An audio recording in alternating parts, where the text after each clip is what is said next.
But one thing, don't disturb our economic growth.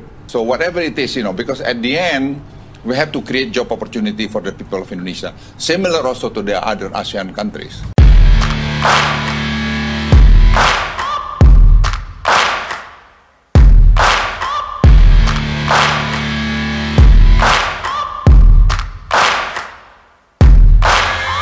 Searching for greatness in a sea of the dying and shameless, a sea of the aimless. Belum menyaksikan video ini, pastikan bosku jangan lupa subscribe. Karena subscribe itu gratis plus bonus tonton video terbaru setiap harinya.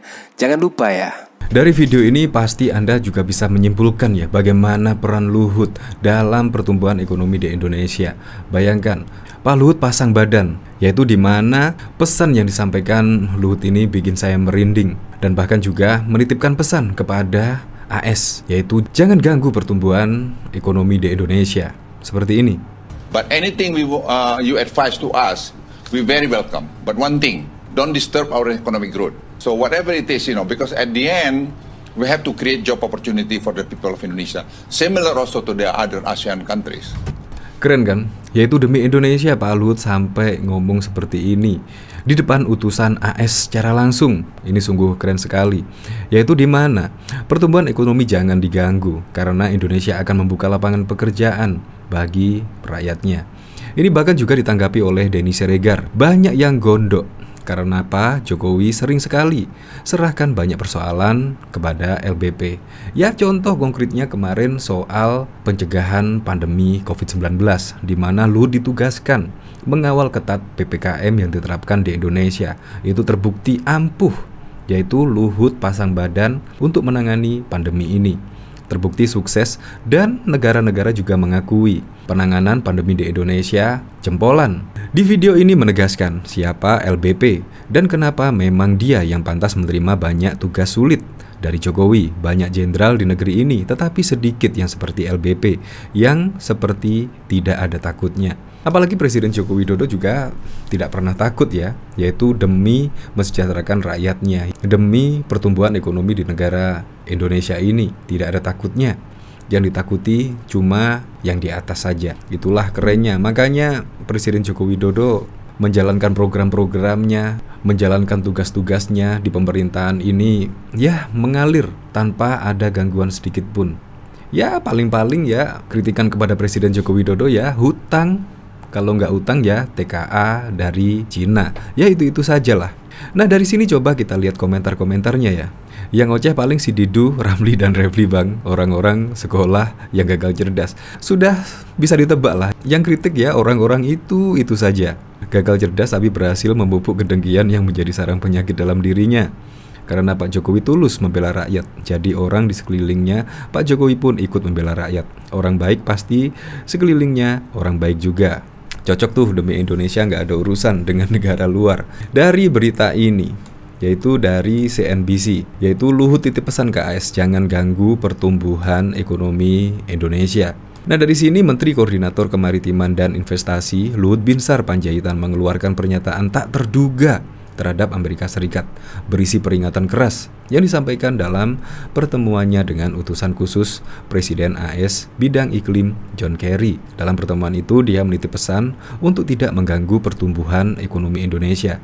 Saya juga ingin menceritakan sedikit tentang hasil diskusi dengan rekan sejawat dari Amerika Serikat, John Kerry. Pada kemarin, mereka sampaikan beberapa masukan. Lalu saya menjawab bahwa kami terbuka terhadap semua saran dan usulan dari rekan dan sahabat. Kami senang menerima masukan Anda, kata Luhut dalam akun Instagram resminya. Namun satu hal yang harus kalian perhatikan, yaitu jangan pernah mengganggu pertumbuhan ekonomi Indonesia. Ya memang dimana sekarang ini juga nikel masih digugat oleh Uni Eropa dan Presiden Joko Widodo tetap kekeh, yaitu untuk melakukan banding atau apalah sehingga nikel bisa diolah di dalam negeri dan tidak diekspor dalam bahan mentah. Karena memang produk nikel saja setelah diolah di Indonesia penghasilannya pun sungguh luar biasa. Dari yang awalnya hanya 15 triliun sekarang sudah menjadi 300 triliun. Bayangkan, naik hampir 20 kali lipat. Ini yang kerennya. Makanya Pak Luhut Binsar Panjaitan ya bisa jadi diperintah oleh Presiden Joko Widodo, jangan mengganggu pertumbuhan ekonomi Indonesia.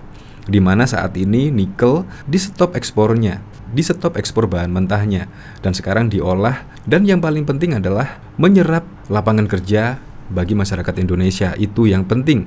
Selanjutnya dia mengatakan hal yang perlu dilakukan saat ini untuk Indonesia adalah menciptakan lapangan kerja yang luas untuk masyarakat. Menurutnya hal serupa juga akan dilakukan oleh negara-negara di ASEAN dalam diskusi The Pulling Power of ASEAN di rangkaian World Economy Forum 2023 Davos, Swiss. Luhut juga menceritakan pertumbuhan ekonomi Indonesia di mana masih bisa bertumbuh 5,3% meski di saat bersamaan ada peluang ada perang Rusia-Ukraina terjadi. Jadi pertumbuhan ekonomi, Luhut juga menjelaskan ekspor Indonesia tahun ini mencapai 293 miliar US. Angka tersebut melonjak dari tahun sebelumnya yakni 232 miliar US. Hal ini dibuktikan dengan pertumbuhan ekonomi 5,3% dan ekspor senilai 293 miliar US pada tahun lalu, lebih besar dibandingkan tahun 2021. Makanya dari video ini Anda bisa menyimpulkan lah, Luhut itu adalah yang paling berperan lah selain Presiden Joko Widodo, karena memang tugas-tugas yang sulit dikerjakan semuanya sama Presiden Joko Widodo diserahkan oleh Luhut Binsar Panjaitan. Sungguh keren sekali. Jarang loh tokoh-tokoh yang menyatakan seperti ini, menyatakan jangan ganggu, apalagi oleh utusan dari AS. Ini sungguh sulit ditebak, dan bahkan saya mendengar ini pun juga rasanya merinding. Sungguh keren sekali untuk Indonesia. Ya semoga saja lah pada tahun 2024 besok ada orang-orang seperti Pak Jokowi, Pak Luhut, dan orang-orang berkompeten lainnya untuk memajukan ekonomi Indonesia dan membuat masyarakat Indonesia lebih sejahtera. Ya semoga sajalah. Untuk lebih lengkapnya simak berita berikut ini, Good News Indonesia. Menteri Koordinator Bidang Kemaritiman dan Investasi Luhut Binsar Panjaitan mewanti-wanti utusan khusus dari Amerika Serikat untuk urusan iklim, John Kerry, agar tidak mengganggu investasi di Indonesia. Hal ini ia sampaikan Luhut saat hadir dalam agenda The Pulling Power of ASEAN dalam rangkaian World Economy Forum 2023 di Davos, Swiss. Saya juga ingin menceritakan sedikit tentang hasil diskusi dengan rekan sejawat dari Amerika Serikat, John Kerry, pada pagi kemarin, kata Luhut dikutip melalui unggahan Instagram miliknya. Dalam kesempatan tersebut, kata Luhut, sang utusan menyampaikan sejumlah masukan untuk pemerintahan Indonesia, terutama terkait lingkungan. Luhut juga mengaku Indonesia sangat terbuka akan hal tersebut. Namun, ia juga mengatakan Amerika Serikat jangan pernah mengganggu pertumbuhan ekonomi Indonesia. Satu hal yang harus kalian perhatikan, yaitu jangan pernah mengganggu pertumbuhan ekonomi Indonesia, tegas Luhut. Meski mengakui adanya kepentingan bersama di antara banyak negara anggota ASEAN, Luhut menegaskan pemerintah Indonesia tetap mengutamakan penyediaan lapangan kerja untuk masyarakat Indonesia. Dalam kesempatan tersebut, Luhut juga menyinggung agenda konferensi tingkat tinggi G20 yang digelar di Bali pada November 2022 lalu. Jika KTT G20 saja dapat diselenggarakan dengan sukses dan mendapat pujian dari seluruh negara, maka KTT ASEAN 2023 juga dapat mengulangi kesuksesan yang sama, ujar Luhut. Bahkan diketahui, Menteri Koordinator Bidang Kemaritiman dan Investasi Luhut Binsar Panjaitan merayakan ulang tahun yang ke-75 melalui akun Instagram resminya. Luhut mengungkapkan rasa syukur di usia barunya tersebut. Menurut dia, setiap kali melewati pertambahan usia, Luhut selalu teringat ibu dan ayah yang telah membesarkan dan mendidiknya, beserta adik-adiknya dengan prinsip dan karakter. Sebagai anak tertua dalam keluarga, wajar rasanya jika saya punya sikap yang cukup tegas terhadap pendirian dan disiplin, karena harus menjaga adik-adik saya yang semuanya adalah perempuan, ujarnya. Luhut bilang, sikap itu terus terbawa sampai dirinya menjadi suami, ayah, bahkan kakek seperti sekarang ini. Nasihat yang sering saya sampaikan kepada mereka, yaitu wujud rasa syukur terbaik adalah mengabdi kepada mereka yang menyayangi dan mendidik dengan sepenuh hati. Kalian dibesarkan di sekolah kan, semata-mata bukan untuk saat ini saja, tetapi untuk di masa depan. Ketika kalian sudah tak ada lagi di dunia ini, apa yang akan kalian tinggalkan sebagai warisan? Maka dari itu, jadilah manfaat dan berkat yang banyak bagi seluruh manusia, kata Luhut. Mantan Menteri Koordinator Bidang Politik Hukum dan Keamanan itu pun mengakui nasihat itulah yang menjadi semangat baginya untuk mempersembahkan pengabdian terbaik bagi negeri ini. Kalau boleh jujur, selama karir saya di militer, sampai beberapa kali menjadi pejabat publik, meskipun tidak dalam waktu yang lama, baru di masa pemerintahan Presiden Joko Widodo lah saya mampu mengabdi kepada Republik ini secara konkret, ujar Luhut. Ini semua karena saya merasa diberikan kepercayaan dan kesempatan yang begitu besar untuk menyalurkan talenta dan kemampuan terbaik selama 8 tahun lamanya oleh pimpinan saya Presiden Joko Widodo, lanjutnya. Oleh karena itu, Luhut sangat bersyukur karena semesta dan Tuhan Yang Maha Esa memberikan Jokowi untuk Republik Indonesia. Rasa syukur itulah yang memotivasi Luhut untuk menjalankan misi dan pengabdian ini sampai tuntas, sehingga masa kepemimpinan beliau saat ini akan meninggalkan legasi serta standar kepemimpinan yang jauh lebih baik bagi pengganti beliau kelak. Menginjak usia 3/4 abad, harapan saya semakin sederhana, hidup bahagia, punya bonding dan kekompakan yang semakin kuat dengan keluarga, rasanya sudah cukup, kata Luhut. Apalagi di tengah ancaman krisis global seperti ini, di mana ketahanan keluarga harus terus diperkuat. Bukankah jika unsur terkecil dalam sebuah negara ini kokoh, maka negara tersebut akan tangguh menghadapi segala tantangan dan juga ancaman. Bahkan diketahui Menteri Koordinator Bidang Kemaritiman dan Investasi atau Menko Marves Luhut Binsar Panjaitan bercerita kedekatannya dengan Presiden Joko Widodo. Indonesia, Joko Widodo juga dimulai lebih dari 12 tahun lalu. Luhut bercerita, pertemuan pertama Luhut Binsar Panjaitan dengan Jokowi yang tidak pernah terbayangkan sebelumnya. Saat itu Luhut masih menjadi pengusaha bidang energi dan Jokowi merupakan seorang pengusaha mebel. Saya juga nggak pernah kebayang kami bertemu dan akan berkawan seperti ini. Saya bertemu beliau itu kira-kira lebih dari 12 tahun lalu.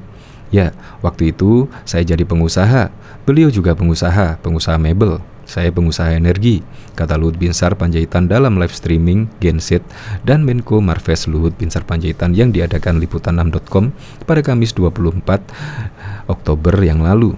Singkat cerita, pertemuan tersebut berasal dari keresahan Luhut saat mengalami konsesi hutan yang kemudian Luhut ceritakan kepada anak bungsunya, Keri Panjaitan. Keri mengatakan Luhut tidak boleh merusak lingkungan dengan menebang kayu secara sembarangan. Saat itu di Inggris, tempat Keri melanjutkan studi, juga mencela perbuatan seperti itu.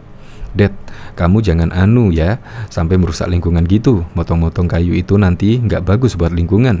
Di Inggris itu kita banyak dicela kayak gitu-gitu, ujar Luhut Panjaitan sambil menirukan perkataan anak bungsu Keri Panjaitan. Saat Menteri Koordinator Bidang Kemaritiman dan Investasi atau Menko Marves Luhut Binsar Panjaitan mengalami konsesi hutan, Luhut bercerita kepada anak bungsunya Keri Panjaitan. Luhut kemudian meminta salah satu direkturnya, Bambang, untuk mencari partner kerja yang dapat membuat end produk kayu dengan cara memotong kayu yang benar. Terus akhirnya saya pikir, benar juga nih saran anak saya yang paling kecil ini. Saya bilang sama satu direktur saya, kamu cariin dulu partner yang siapa bisa bikin end produk dari kayu yang ada. Jadi dipotong dengan benar, ujar Luhut. Setelah dicari, ternyata mitra yang diperkenalkan adalah Jokowi yang kala itu masih menjadi pengusaha mebel. Akhirnya dicari-cari ketemulah Pak Jokowi, dia direktur perusahaan Luhut. Bilang itu teman saya sekolah Pak di UGM dulu. Gitu, ya Pak Bambang namanya ini direktur. Pak Bambang ini bilang ada, ya udah Mas Bambang kenalin saya sama beliau, ujar Luhut menceritakan. Siapa sangka teman yang dibawa Bambang adalah Jokowi yang ini merupakan orang nomor 1 di Indonesia. Bambang membawa Jokowi untuk bertemu dengan Luhut antara hari Selasa atau hari Rabu saat itu. Ya, terus pendek cerita dia Bambang bawalah Pak Jokowi ke saya. Waktu itu hari Selasa atau Rabu, ya kami bertemulah berkenalan. Ya itulah mulai berkenalan sama beliau Jokowi, ucap Luhut. Sebelumnya, Luhut Binsar Panjaitan telah berjanji untuk membuat kebijakan yang bermanfaat terkait transisi energi demi masa depan generasi selanjutnya. Hal ini pun juga ia janjikan kepada cucu perempuan tertuanya, VY Simanjuntak. Tahun lalu saya berjanji kepada cucu perempuan tertua saya, Faye, bahwa saya akan membuat kebijakan yang akan bermanfaat bagi generasi selanjutnya. Dia adalah pengingat terkuat yang saya miliki, ujar Luhut dalam konferensi pers bersama media di Nusa Dua pada 15 November 2022 yang lalu. Dalam hal ini, Luhut bermaksud bahwa pemerintah berupaya membuat kebijakan soal transisi energi yang diharapkan bisa membawa manfaat baik. Namun, ia turut mengatakan bahwa dalam pembuatan perubahan tersebut diperlukan kerjasama antara pihak pemerintah dan swasta. Diharapkan berkolaborasi dan terjadi bisa membantu prosesnya menjadi lebih efektif. Kemitraan transisi energi yang adil adalah model kerjasama internasional yang inovatif, sehingga dengan secara kolektif memobilisasi rektor dan upaya swasta dan publik, kita dapat menciptakan pekerjaan yang lebih berkelanjutan adalah anak-anak kita, warga negara kita, dan generasi masa depan selama bertahun-tahun, katanya. Luhut Binsar Panjaitan menegaskan komitmen dalam proses transisi energi, namun itu tidak boleh sampai mengorbankan tingkat ekonomi.